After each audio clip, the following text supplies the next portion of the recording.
ফেনীতে ছেলের চুরির অপরাধে মাকে নাকে ক্ষত দেওয়ার ঘটনা গণমাধ্যমে বক্তব্য দেয় ফিরোজ উদ্দিন টিপু নামে একজনকে কুপিয়ে জখম করার অভিযোগ উঠেছে পাঁচগাছিয়া ইউনিয়নের সাবেক চেয়ারম্যান দেলোয়ার হোসেন দেলুর অনুসারীদের বিরুদ্ধে।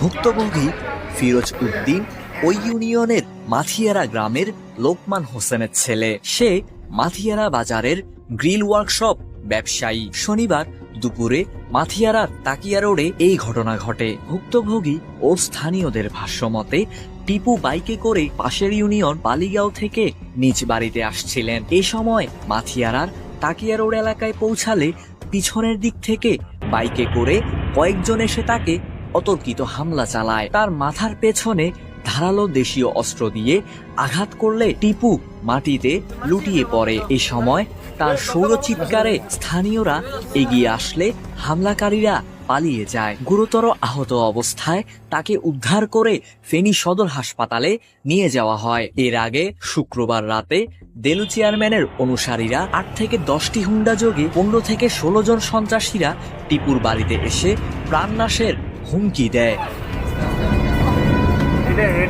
টিপুর দাবি, ছেলের চুরির দায়ে মাকে নাকে ক্ষত দেওয়ার ঘটনায় গণমাধ্যমে কথা বলার জেরে তার উপর হামলা চালানো হয়। তার সাথে এলাকায় কারোর ব্যক্তিগত কোনো দ্বন্দ্ব নেই। অন্য যারা টেলিভিশনে বক্তব্য দিয়েছে তারাও এখনো জীবনের নিরাপত্তা নিয়ে শঙ্কিত হয়ে গ্রাম ছাড়া। দেলু চেয়ারম্যানের বাইফুদ রিসেলের বিরুদ্ধে তোরা আজকে কয়েকদিনে আমারে খুঁজতেছে, গালে গ্যালাস করে হুন্ডা নিয়ে যায়, সোলাফাইন নিয়ে যায়। কালকে ধরেন 8-10টা হুন্ডা নিয়ে আমাকে খুঁজে আসছে, আমাকে পাই নাই। না পাওয়াতে আজকে আমাকে একলা পেয়ে আসার পথে আমাকে কোপ দিছে ওরা। সত্য কথা বলার কারণে আমাদেরকে বিভিন্নভাবে হুমকি চুমকি দিচ্ছে এবং কি মনে করেন যে কি লোক মারফতে খবর আটাচ্ছে যে আমাকে মারি ফেলে এ করবো সে করবো। মাঝে মাঝে মনে করেন যে কি দেলু চেয়ারম্যানের বাইফুতরা আসি আর কি মনে করেন যে আপনার আমাদেরকে খুঁজে যায়। তারপরে মনে করেন যে কি গালিগালাজ করে গেছে দোকানের ভিতরে। ভাই আমরা আমাদের জীবনের কোনো নিরাপত্তা নেই। আজকে এরে কোবাই দিছে, কালকে আমার মার্ডার করলে তো এমন কোনো গ্যারান্টি নেই ভাইয়া, আমাদেরকে মারে ফেলবো ভাই। আমাদের জীবনের নিরাপত্তা চাই আমরা।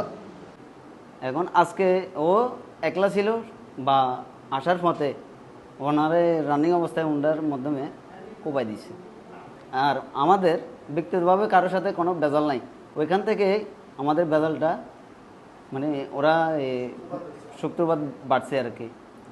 আমরা এখন আতঙ্কের মধ্যে আছি। আমরা আমাদের জীবনে মানে নিরাপত্তা চাই, আমাদের এটাই দাবি। হামলার ঘটনার বিষয়ে দেলোয়ার হোসেন দেলু চেয়ারম্যান বলেন, এই জাতীয়